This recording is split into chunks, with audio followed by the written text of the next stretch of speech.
Hey vlog cabin lifers. Alright, so we got the 2003 Chevy Avalanche, and I think I know what the issue is here. Driving home from work, thought I blew a head gasket, saw kind of white smoke coming out the exhaust, and got home just in time. But about a block away, it said engine overheated. Hopefully I didn't do any damage. Coming up the driveway, it's dark out now, you can't see, but there's a line of fluid, left a trail of fluid behind the truck. So looking under the hood here, you can kind of hear it gurgling. This hose here broke. Plastic, of course. This line here also lost heat in the truck. Had the heater running, so lost heat.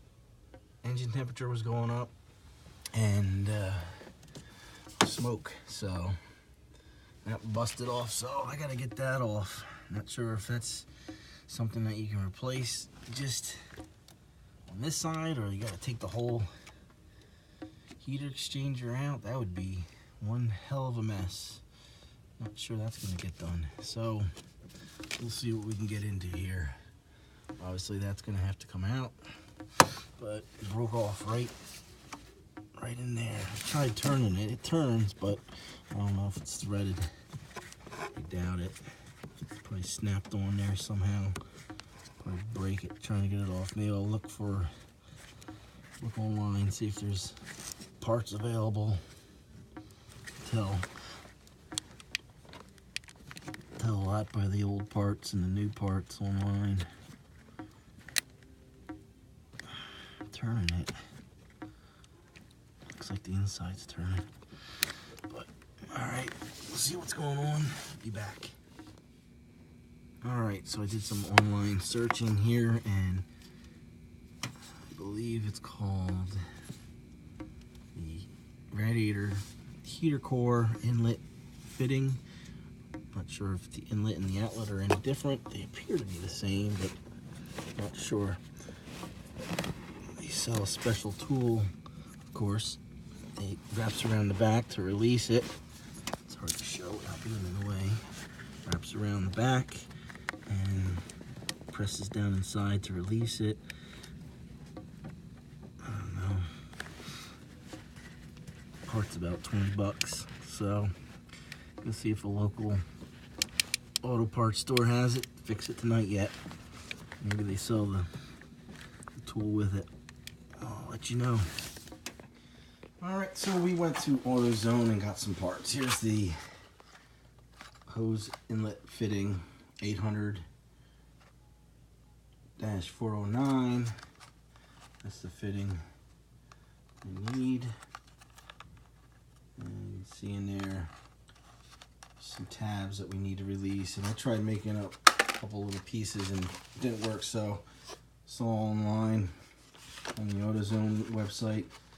The reviews to get this thing was like 30 bucks, unfortunately.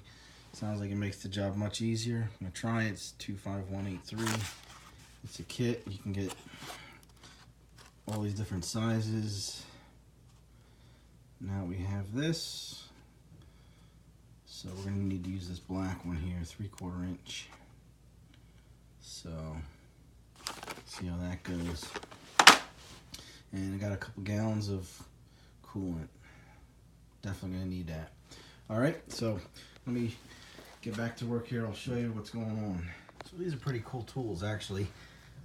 It's nice, they're actually spring loaded, so they tend to want to close.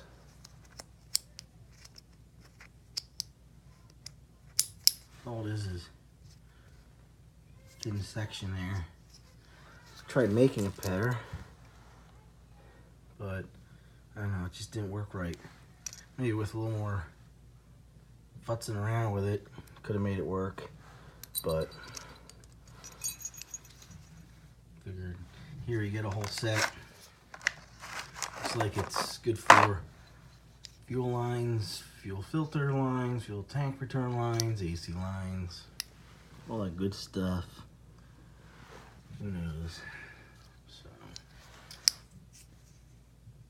see what happens here. All right, there's our culprit. Not that there's much room to work on and videotape, so I'll just kind of show you what's going on here. Goes up and around. One in there. Pull in, slide it in behind it.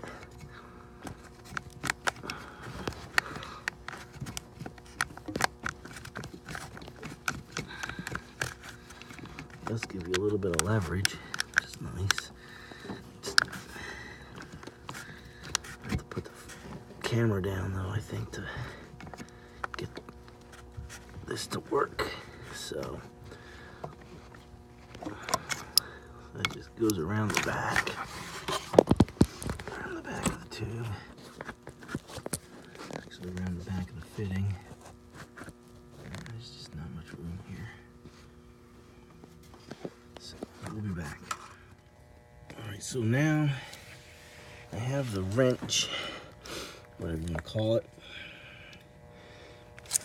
up against the back side of the fitting. I use some channel locks to help draw it up against as close as I could.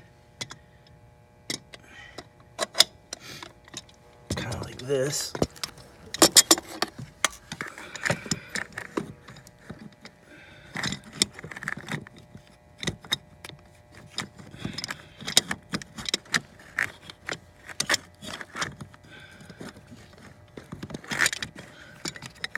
There's just not much room, as always.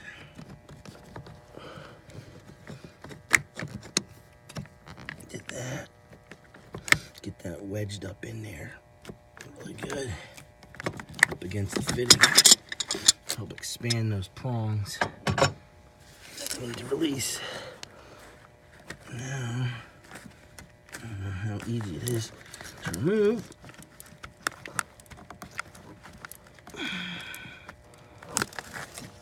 It's not easy at all. Not easy at all. Not easy one bit.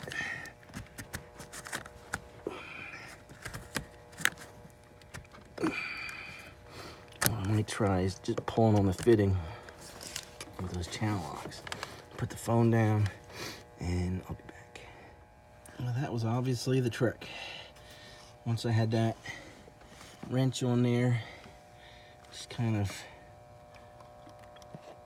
got the vice grips on the fitting here. Let me get it back in place. And just kind of yanked it off. Yanked it off. You can see down in there, there's tabs. There's like 4 tabs. Hold it up against. Again, it's a plastic piece. It's gonna break. So, let's see there.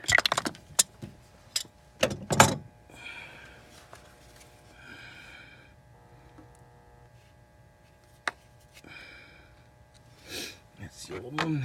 Here's the new one. So, put that back in. There's some crap in the line I'm gonna clean out first. From me wrenching around down here. But this worked. A little bit of a bitch. But you can see I actually sanded some of the front edges, kind of broke the sharp edges. That helped it expand the plastic prongs and slide in there a little easier, not much. Bitched it up with my channel locks, but it seemed like that was the way to go. Get that back in there. So now you can see a little bit better. This thing slides up around and then against. And you can see there's a rib there on the line there. Won't be able to go any further than that. Alright, so we'll clean this up and get it back together. Alright, so there's the busted one. That's what was attached there. This is where it busted off. Digging that out was fun. Pieces. Try not to lose any in the hose. There's your new one. So, go ahead and put this back together. New part. And show you how that goes.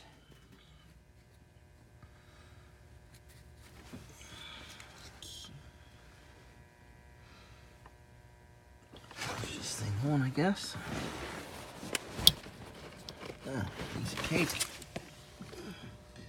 Piece of cake. Pushing that on.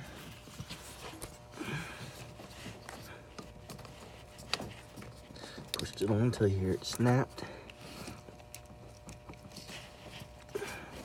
Still spins, but it's sealed. It's tight. And then got our hose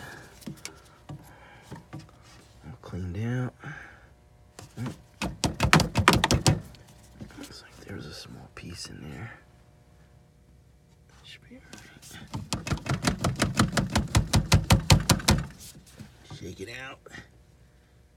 That's good. Alright. That's it. Slide the clamp back down. We'll just get our pliers out and do that. And I'll show you the after effects. And we gotta top her off. Put the antifreeze in. Run it, get the air out. Top it off. So let me put this together and get things going here. I just wanted to show you what I did to this, whether it helped or not. I can't imagine it hurt. So you can see the edges, the corners that I filed. Kind of smoothed them out because it was just a bear trying to get it in there. Sprayed some WD-40 on. So with the vice grips on the back, pulling it in, that seemed to help. You can see the other sides that I really haven't done anything on. Edges are kind of not sharp, but just, I don't know. I like to taper them a little bit. It was so tight, so did that. So as it goes in there,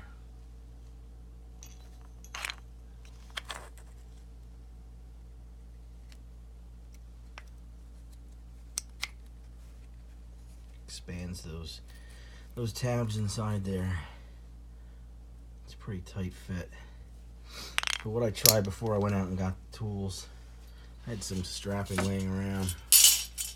Tried wrapping a piece around this tube and had one complete piece, and then tried splitting it in two pieces, but maybe it just wasn't thick enough. But still, it was a bear getting it in there.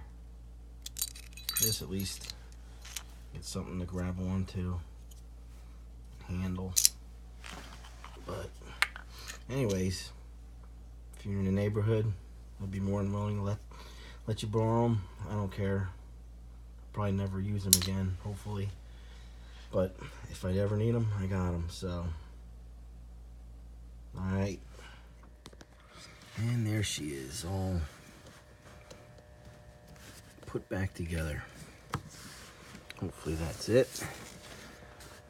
Now to top her off and make sure there's no other leaks, which I doubt because it was running fine before.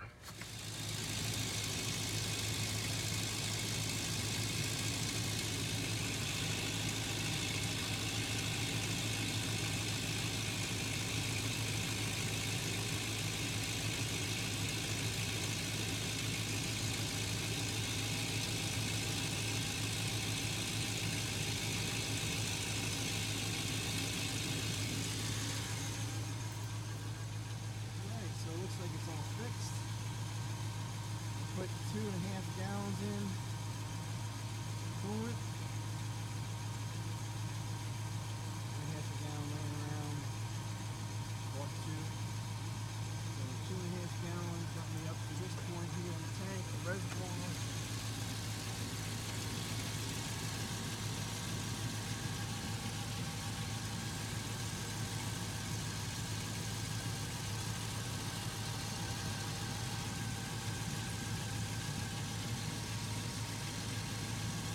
Bit low, so if I go out and get another gallon just to have, looks like it's a little low, but it's maintained some in the reservoir, so we'll be alright for now. Needs to make it to the part to store, but I think we're good to go. Take it out for a test drive and call it a day. Not too bad. Gotta have those tools though. That's a must. I read some reviews. Gotta have that tool. Use your hand, you can make something, but $30. It's gonna cost a lot more to have the dealer do it or the shop. So don't forget to like, subscribe, and catch you next time. Who knows what it'll be, but I'm sure something will break. Alright, so what do we have? 219,445 miles, not too shabby. It's a shame that $6 piece of plastic could have ruined the engine if we were to keep driving it like that. But I guess you could make it out of metal, but that would cost an extra $5.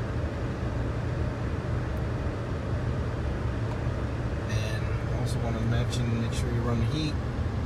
It's the coolant through the heater core. And check engine light. That's been on for forever. Random misfire. Only at idle. But other than that, looks like we're all good to go. And there's a trail of coolant that led up to my garage. Alright, don't forget to like, subscribe, and catch you next time.